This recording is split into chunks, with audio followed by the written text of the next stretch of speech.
pues las intervenciones de cada uno de los senadores inscritos. Tiene la palabra por 20 minutos y se necesita los 5 minutos adicionales al doctor Luis Alberto Rodríguez, director de Planeación Nacional. Presidente, muchísimas gracias por la invitación y un saludo muy especial a todos los miembros de la plenaria del Senado de la República de Colombia. Un saludo muy especial al colega del Ministerio de Trabajo, el doctor Ángel Custodio. Efectivamente, en línea con lo aprobado y lo solicitado por esta plenaria, yo me voy a referir a algunos elementos de las decisiones que ha tomado en términos de política social el gobierno colombiano a causa o a razón de mitigar los efectos del COVID-19. Yo voy a usar los 20 minutos en su mayoría para el programa Ingreso Solidario, que es una de las apuestas sin lugar a dudas más innovadoras, pero además más necesarias en estos momentos de pandemia, y ya explico por qué. Pero antes de entrar al programa Ingreso Solidario, quisiera hacer un comentario de política social en general. El ministro de Trabajo mencionaba los esfuerzos que se han hecho asociados básicamente al poder llegar a esa población que es la más vulnerable y la de mayor situación de riesgo, que son los adultos mayores, los mayores de 70 años. Y contaba también que, por ejemplo, se han hecho esfuerzos por no solo sumar giros, sino tener un giro adicional para el programa Colombia Mayor. Y contaba detalles de eso. Pero no es el único esfuerzo que hemos hecho en ese sentido. También hicimos un esfuerzo básicamente para poder incrementar el nivel de ingreso que tienen los hogares más vulnerables en Colombia. ¿Qué significa eso en términos puntuales? Colombia tiene una política social construida más o menos hace 20 años, de 1999 para ser más exactos, que arrancó con Familias en Acción, que tuvo programas como Jóvenes en Acción, que tuvo programas como Colombia Mayor. Y aquí en la pantalla comparto lo que hemos hecho asociado a eso, básicamente un giro extraordinario de Colombia Mayor a cerca de 1.700.000 adultos mayores, un giro extraordinario de Familias en Acción y de Jóvenes en Acción. Pusimos en marcha de forma acelerada y mucho más rápido de lo que estaba planeado el programa de devolución del IVA, y hay un reconocimiento a esta plenaria porque fue gracias precisamente a las aprobaciones de leyes que se han hecho en el seno de esta plenaria, por ejemplo, el Plan Nacional de Desarrollo, luego la Ley de Crecimiento y Empleo en diciembre del 2019, que pudimos implementar rápidamente el programa de devolución del IVA, que al dato de ayer, de domingo, estábamos en 820.000 hogares que ya han recibido la transferencia de 75.000 pesos y que llegaremos en los próximos días a 1.000.000 de hogares. Ese programa no va a entrar en detalles, pero busca básicamente corregir la injusticia de cobrarle exactamente la misma tarifa de IVA a hogares de mayores ingresos y hogares de menores ingresos, algunos incluso que simplemente viven con una transferencia de Familias en Acción, y se le quitaba en promedio más o menos cada 2 meses 75.000 pesos, es decir, cerca de 38.000 pesos cada mes por el 5% del café, por el 5% del chocolate, por el 5% de otros productos, el 19%, por ejemplo, de prendas de vestir de un hogar vulnerable que le compraba el uniforme al hijo, pagaba un IVA, lo paga, y precisamente para corregir esa injusticia fue que se creó el mecanismo de la devolución del IVA. Pero voy a pasar al de ingreso solidario, que es el que he recibido, digamos, más solicitudes de parte de muchos de ustedes de manera informal, algunos de manera formal. Se han hecho muchas preguntas alrededor de esto, y voy a dedicarme a eso los minutos que me quedan. Entonces, básicamente voy a dividir la presentación en 3 partes. Una breve clarificación de qué es exactamente ingreso solidario. Segundo, voy a ir sobre algunos mitos que son absolutamente no solo explicables, sino que tienen sentido que se puedan crear porque es un programa absolutamente nuevo. Y tercero, algunas reflexiones también sobre afirmaciones que se hacen sobre la política de focalización y la política social que tiene el Estado colombiano, que debo insistir que ha sido una política de Estado colombiano que nosotros hemos decidido reforzar, pero ha sido una política incluso de Estado. Entonces, voy con lo primero, que es, ¿qué es ingreso solidario? Ingreso solidario básicamente, como les decía, eh, el presidente de la República tomó la decisión de incrementar un giro extraordinario en todas las plataformas sociales que teníamos. Colombia Mayor, Jóvenes en Acción, Familias en Acción, todas las plataformas que teníamos. Pero, y ustedes, muchos de ustedes incluso lo dijeron en varias ocasiones, hay una gran parte de la población que antes de la pandemia no estaba en situación de pobreza extrema, es decir, no califica para Familias en Acción o cosas por el estilo, pero por la pandemia cae en una situación muy compleja. Y eso lo habíamos discutido en muchas ocasiones en el plan de desarrollo con ustedes. Tuve la oportunidad como viceministro en muchas ocasiones de discutir esto y por eso quedaron artículos que permitían dar un avance en esa discusión. Hay muchas personas, y ustedes lo conocen, que no reciben Familias en Acción, pero que necesitan una ayuda del Estado, sobre todo en situaciones como la de las emergencias económicas que estamos viviendo. Entonces, Ingreso Solidario es un programa de transferencia monetaria no condicionada, es decir, no tienen que mandar a su hijo al colegio, como es el caso de Familias en Acción, o no tienen que tener más de 65 años, como es el caso de Colombia Mayor, o no tiene que ir a un programa universitario, como es el caso de Jóvenes en Acción, o cosas por el estilo. No, la única condición es estar en vulnerabilidad, es decir, una transferencia monetaria no condicionada. ¿A quién va dirigido? Precisamente a cerca de 3 millones de hogares colombianos, estamos hablando de casi 10 millones de colombianos, si lo multiplica uno por el 3.7 en promedio que tienen los hogares en Colombia, que no están en los programas anteriores. Es decir, ahí puede haber sectores que trabajan normalmente en, digamos, hogares que trabajan en sectores informales, como el caso de peluquerías, de artistas y algunos vendedores ambulantes absolutamente informales, personas que se ganaban un nivel de ingreso que no les permitía recibir un subsidio del Estado, pero que en estos momentos, en los que afortunadamente nos estamos cuidando todos y de esa forma hemos evitado el crecimiento del contagio, pues ahora no tienen un ingreso. Entonces, yo he dirigido a cerca de 3 millones de hogares colombianos que no reciben antes de ingreso solidario una transferencia, pero que por la pandemia lo necesitan. ¿De cuánto es la transferencia?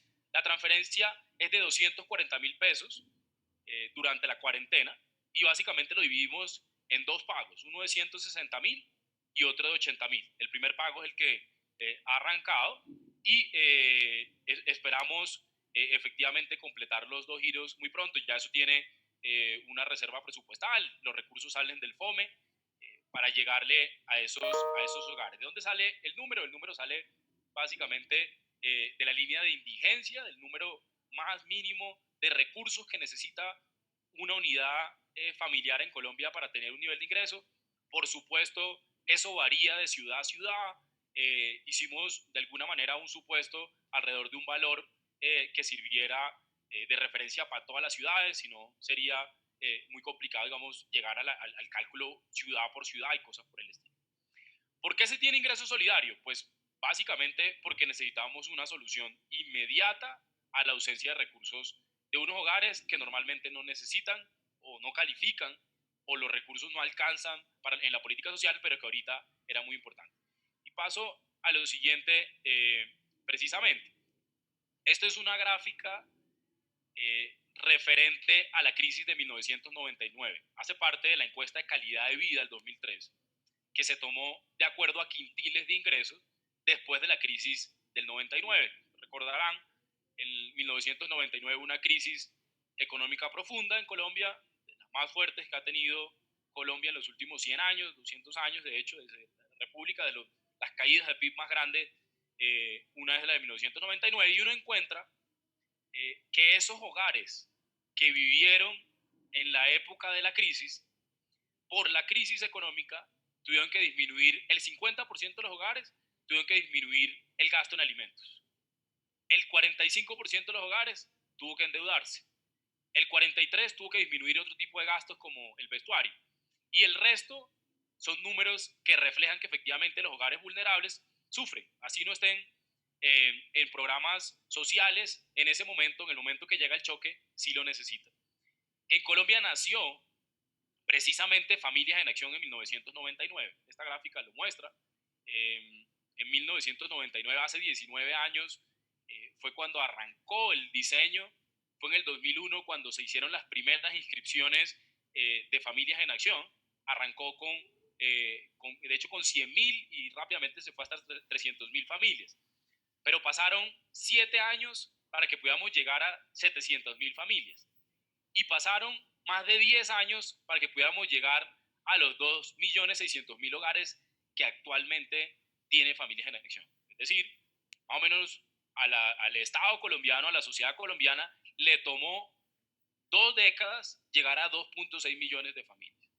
El último, por ejemplo, eso se hacía en inscripciones, se hacen inscripciones, de hecho, en Familias en Acción, usando el CISBEN, y se depura y se hacen trabajos de eso.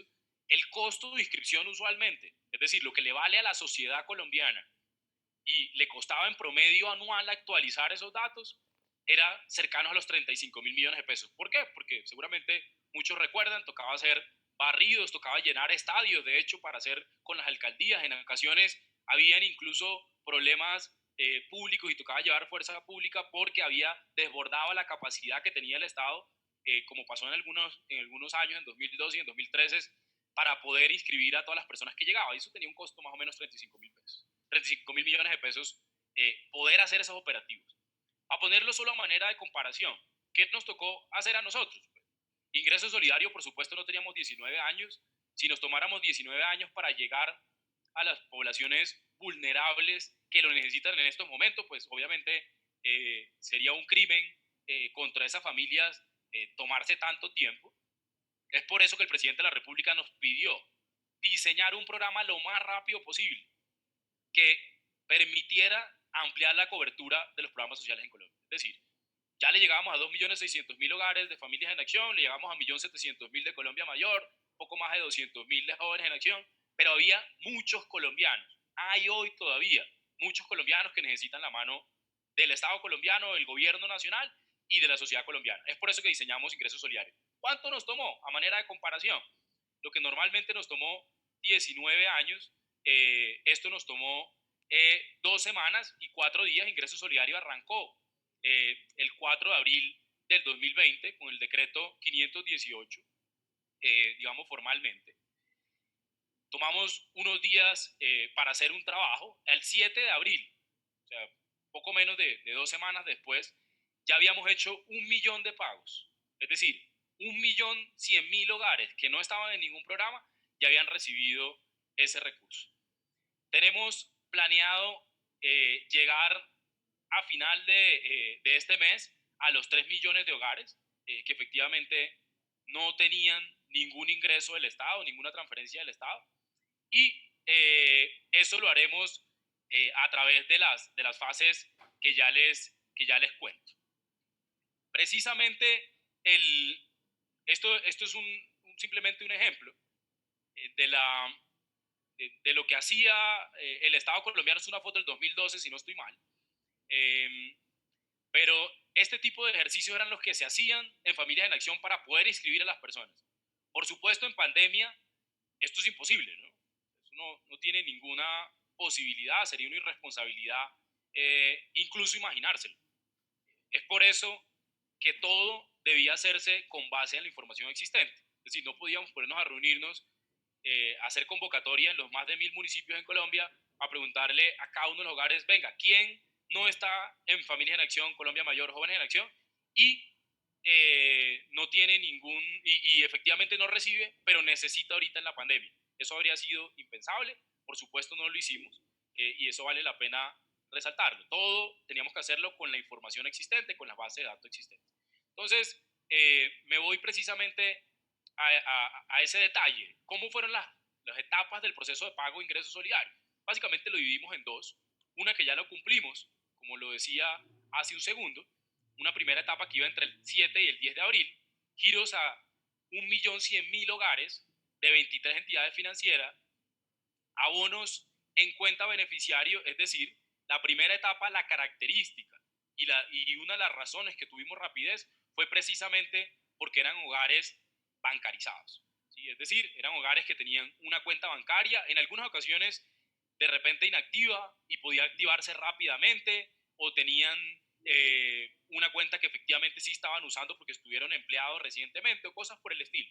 Entonces era relativamente fácil o digamos menos demandante en términos de información. Eso ya lo terminamos, ya lo hicimos, tenemos reporte de las entidades financieras, pero el proceso en el que estamos en estos momentos y esperamos a partir del 22 de abril, es decir, el miércoles, empezar a hacer los giros, es los hogares que no están bancarizados. Es decir, hogares que viven en municipios en los que la bancarización no ha incrementado y que por lo tanto no tienen una cuenta bancaria, ni una cuenta de ahorros, ni nada por el estilo. Esos hogares necesitan una llegada diferente. Es por eso que nos tomó un tiempo entre el 7 y 10 de abril y el 22 de abril. Este tiempo que ha pasado lo hemos usado efectivamente para bancarizar, entre comillas, porque lo que se hace en realidad es digitalización, sobre todo de las actividades financieras. ¿A qué me refiero? No es abrirle una cuenta bancaria a los otros cerca de 1.8 millones de hogares que no tienen una cuenta bancaria. No es eso. Es usar, por ejemplo, el número de celular para abrirle otro tipo de productos, los que se llaman productos de bajo monto o transferencias a través de números telefónicos, más conocidos en el mundo como, digamos, en la cotidianidad como DaviPlata, Nequi, Ahorro a la Mano, Movi. Hay cualquier cantidad de servicios similares. Nosotros estamos usando principalmente esos cuatro. ¿Por qué? Porque son los que tienen mayor, digamos, presencia y cobertura. Ese proceso de etapa 2 no se vence solamente con eso. Efectivamente, hay unos hogares que no tienen ni siquiera celular y es por eso que no es suficiente o tienen un celular que no es, digamos, no se alinea perfectamente con este tipo de productos de bancarización no financieros que mencionaba, porque no son teléfonos inteligentes. Y porque tienen un celular básico y hay que hacer otros procedimientos. Entonces, ahí tenemos, habrán algunos que ni siquiera tienen celular y nos tocará con presencia física del Banco Agrario, obviamente guardando los procedimientos de protección que ha dado y los lineamientos que ha dado el gobierno nacional de guardar distancia y que los mayores de 70 no salgan y cosas por el estilo, pero seguramente en algunos municipios del país y algunos de esos 1.800.000 que nos quedan de la segunda etapa seguramente necesitarán intervención del Banco Agrario. Y hay algunos que no tienen ni siquiera posibilidad del Banco Agrario porque están en zonas absolutamente rurales y seguramente serán menor en proporción, pero nos tocará también usar todas las formas, nos tocará usar las bases de datos adicionales que tienen, por ejemplo, la red de giros postales o los datos adicionales que tienen en algunos casos, por ejemplo, las alcaldías o las gobernaciones con quien estamos intentando trabajar de manera coordinada. Es esa, a grandes rasgos, las etapas. Paso a lo siguiente. Estos son los números de cuáles fueron las cuentas bancarias, digamos, las entidades bancarias que hicieron ya las transferencias. Tenemos 1.147.565 transferencias. Esto lo hace cada uno de los bancos que menciono. Tenemos 22 reportes hasta esta mañana. 22 de las 23 entidades que ya hicieron los giros nos habían pasado reporte. Faltaba una sola. Por supuesto, cumpliendo cada uno de los requisitos que tienen ellos. Muchos requisitos los que tienen las entidades financieras no son ni siquiera requisitos propios de que nos los inventemos nosotros ahora, sino requisitos que tienen ya las instituciones financieras. Por ponerle un ejemplo, nosotros no tenemos el gobierno nacional, ni el DNP, ni ninguna entidad, excepto entidades asociadas a investigación judicial y cosas por el estilo, tienen base de datos de SARLAF, lo que es conocido como los sistemas de información de lavado de activos y cosas por el estilo. Como a mí la OIAF o la Fiscalía no me puede pasar una base de datos de ese tipo de cosas. El DNP no podría hacer un cruce de datos de eso, pero en el manual operativo dejamos que, por ejemplo, todas estas entidades financieras cuando van a hacer un giro sí tienen que hacer una revisión de SARLAF. ¿Por qué? Porque se los exige la regulación financiera. Entonces ellos sí tienen acceso a ese tipo de base de datos, entonces ellos hacen una cantidad de chequeos. Ahí paso a lo siguiente. Esto es una caracterización general de lo que efectivamente han sido los hogares que han recibido los tipos de recursos. Son hogares en su mayoría de menores ingresos, puntajes menores a 30, o en el CISBEN 3 o CISBEN 4, en categorías de la A la C5. Ahí están en términos generales, en su mayoría mujeres. Voy a ir más rápido que ya se me está acabando el tiempo para entrar a algunos detalles. Por ejemplo, aquí voy a tomarme un par de minutos sobre mitos que hay, es el programa en general, sobre los mitos que hay alrededor del programa Ingreso Solidario. Entonces, por ejemplo, mito 1, se asignó a personas que no existen y que no requieren la ayuda. Esto, a grande rasgo, es la explicación de por qué eso no puede pasar. ¿Qué hicimos nosotros? Pues básicamente cruzamos la base de datos del SISBEN 3, que es una base de datos que existe desde el 2007, la base de datos del SISBEN 4, que no ha terminado, ¿sí? Porque el SISBEN 4, desde el 2016 que se hizo el COMPES, se determinó que acabaría en junio del 2020, porque se hace con convenios en municipios y gobernaciones. Hay el detalle, el SISBEN 3, por ejemplo, tomamos los que tenían puntajes menor a 30, el SISBEN 4, los grupos A, B y C hasta 5. Luego de eso, ¿qué hicimos? Eso nos da un número determinado de familias, luego nos va a cruces de los programas, porque dijimos que era precisamente para hogares que no están en los programas. Luego hicimos registros a ver si efectivamente ese tipo de hogares, por ejemplo, no habían fallecido. Entonces lo hicimos con la ADRE. O si cuál era el ingreso base de cotización que tenía. También lo hicimos con la UGPP y con la ADRES. Si tenía por alguna razón, por ejemplo, también una pensión. Entonces, si estaba en un régimen de excepción, porque tenía una pensión, no sé, como profesor o como magistrado o como excongresista, pues ese régimen de excepción también de alguna manera lo excluía. Y adicionalmente las entidades financieras, porque nosotros tenemos...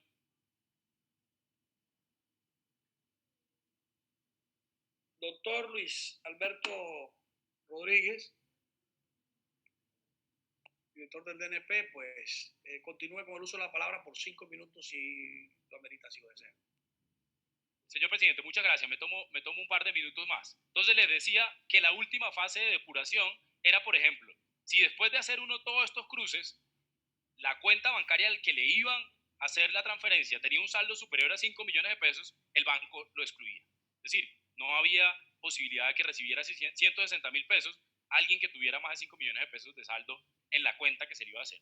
¿Por qué efectivamente puede que existan inconsistencias en algunos registros? Porque estamos cruzando todas las fuentes de información. El SISBEN 3, por ejemplo, muchos de ustedes incluso han sido digamos, sujeto de cualquier cantidad de informaciones falsas porque están en el SISBEN. ¿Sí?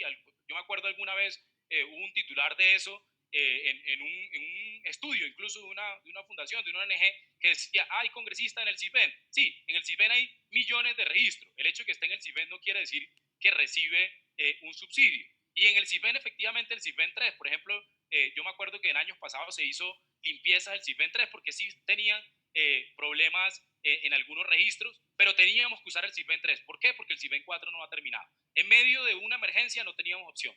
Usar todas las fuentes de información. Eso a grandes rasgos el proceso. Ya les cuento más detalles en números de esos. Por ejemplo, si uno toma todos los registros de SISBEN 3 y SISBEN 4, está hablando más o menos de 15.6 millones de hogares.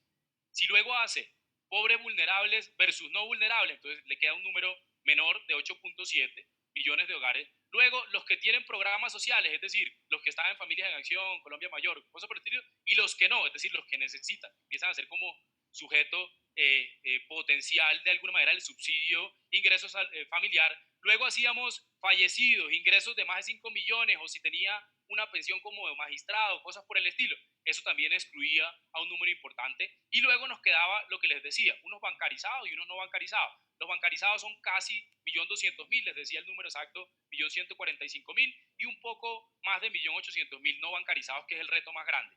Luego de que teníamos esos bancarizados, adicionalmente el sector financiero tiene la obligación con la base de datos de data crédito, y ellos, por ejemplo, tienen convenios con la registraduría para identificar nuevamente si estaban fallecidos y si por alguna razón había uno que había cambiado el registro recientemente, o si se nos había ido alguien que cumplía todos estos requisitos y que adicionalmente tenía 5 millones de pesos en efectivo, porque es absolutamente informal y por lo tanto 160.000, digamos, no hacían la diferencia. Efectivamente, ellos hacían ese tipo de detalles y eso quedó en 1.147.000, como lo mencionaba. Eso es, a grandes rasgos, estamos convencidos de que efectivamente llegó a la población que lo necesitaba, y estoy seguro que hay incluso algunos hogares adicionales más allá de los 3 millones que todavía lo necesitan. Paso a la siguiente rápidamente. Esos hogares tienen unas características de pobreza. Por ejemplo, los hogares que son sujetos de ingreso solidario en promedio, si uno saca la característica de ellos, tienen un ingreso muy por debajo de los no elegibles para ingreso solidario, tienen menores años de escolaridad, tienen mayores tasas de informalidad. Eso tiene sentido. La siguiente, tiene sentido que son más informales que el promedio de toda la base. Un segundo mito: no hay información de calidad. El CISBEN 3 efectivamente tiene espacio para mejorar, es por eso que hace 2 años se está haciendo el CISBEN 4, pero no se ha terminado y no teníamos opción. Por la emergencia teníamos que usar todas las fuentes de información. Entonces, yo creo que eso es no solo lo deseable, sino lo responsable, usar toda la fuente de información que teníamos, incluida la del CISBEN 3, que por supuesto no solo tiene algunas fallas porque se hacían a papel los registros, a diferencia del CISBEN 4, sino que adicionalmente tenía algún tipo de desactualización. Siguiente. Mito 3, se perdieron los recursos. Eso es falso. No hay ninguna posibilidad que un hogar que, por ejemplo, tuviera, supongamos que un registro está mal en el CISBEN.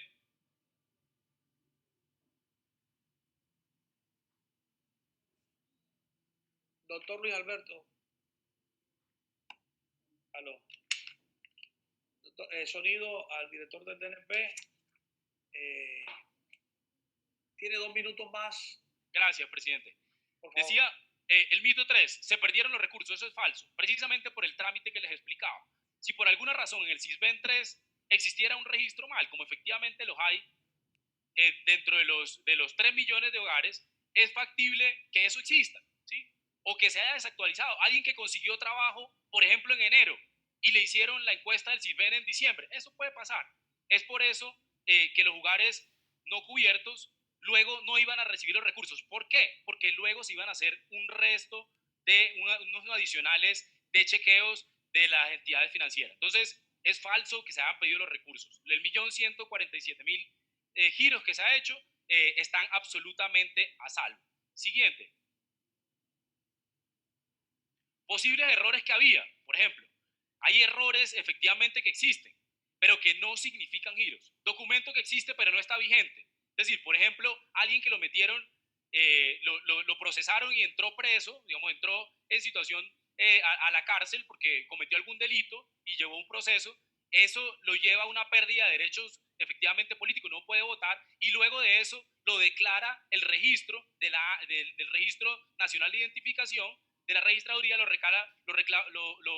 reporta como documento que existe pero no está vigente. O documentos repetidos. Miren, en el CISBEN 3 existe que llegan a un hogar, no están todos los números de cédulas. En algunos hogares, sobre todo zonas rurales, indígenas, puede que no tenga el número de cédulas y los encuestadores no podían no registrarlo, entonces le ponían 333 o cosas por el estilo.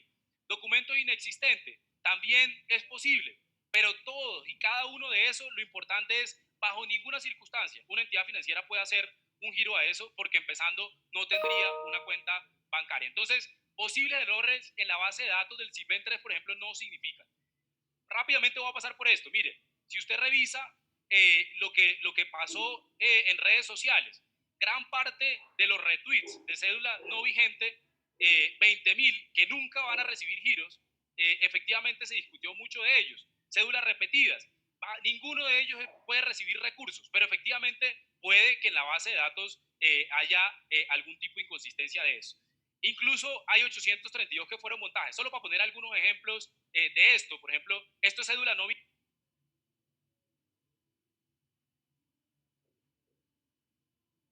Doctor Luis Alberto, discúlpeme, usted necesita ¿cuánto tiempo para terminar? Discúlpeme. Le agradecemos buen uso. 2 minutos más, 2 minutos más. Le agradezco los 2 minutos bien manejaditos, por favor. Sí, señor. Esto simplemente muestra y se los comparto a ustedes, así como les compartiré el decreto, toda la información, el manual administrativo y operativo del programa. Pero esto simplemente muestra, y ustedes quedan con la presentación, de cómo algunos de los comentarios que se hicieron, pasa rápidamente, por favor, las diapositivas, tienen explicación, pero no solo tienen explicación, sino que sobre todo no tienen ninguna posibilidad de recibir el giro. Mire este de atrás, que fue muy comentado, este de la derecha, por ejemplo, decían la señora Berta, que fue una imagen de una señora que estaba en otro programa social y que aparecía en una foto simplemente. No dijimos bajo ninguna circunstancia que ella había recibido la plata, fueron efectivamente y le hicieron un video y dijeron que ella no había recibido ingreso solidario. Nosotros teníamos simplemente que la señora está en el banco de fotos de la presidencia de la República porque recibe otro subsidio diferente. Entonces, o por ejemplo está la persona que en el Sisbén 3 tenía una condición que le garantizaba y que de alguna manera la cambió en los últimos meses y que ese giro está de alguna manera bien hecho. Por último, solo para decirlo, hay un tipo de circunstancia que puede pasar. Por ejemplo, la persona que consiguió trabajo recientemente y dice, mire, yo no lo necesito. El artículo 1, parágrafo 1, efectivamente autorizó y de alguna manera ponía exactamente la disposición de que esa persona puede devolverlo fácilmente, llamando al banco y diciendo, mire, ya yo tengo trabajo y no lo necesito. Habían otros que eran absolutamente absurdos, por ejemplo, que eran montajes, por ejemplo, Millos David o Pablo Escobar Gaviria o J. Mario Valencia. Estos fueron montajes que tuvieron miles y miles de retweets. Esto en términos generales, la presentación que nosotros teníamos. Estaba también, que por ejemplo había una persona que lo puso, miles de retweets, estaba haciéndole retweet a una página web falsa, gov.blogspot, que no es una página de nosotros, y le estaba robando seguramente los datos a la persona. Eso en términos general lo que yo tenía para contar. Por supuesto, estaré a disposición de cualquier pregunta en esta sesión o en el futuro. Yo creo que este instrumento, así como Familias en Acción en 1999 se creó, y se creó para crearse, incluso para aumentarse en el futuro. Yo no tengo la menor duda que así será con este programa. Muchas gracias al doctor Luis Alberto Rodríguez, igualmente, bueno, director del DNP, y al doctor Ángel Custodio Cabrera, ministro del Trabajo. A ver, vamos en el orden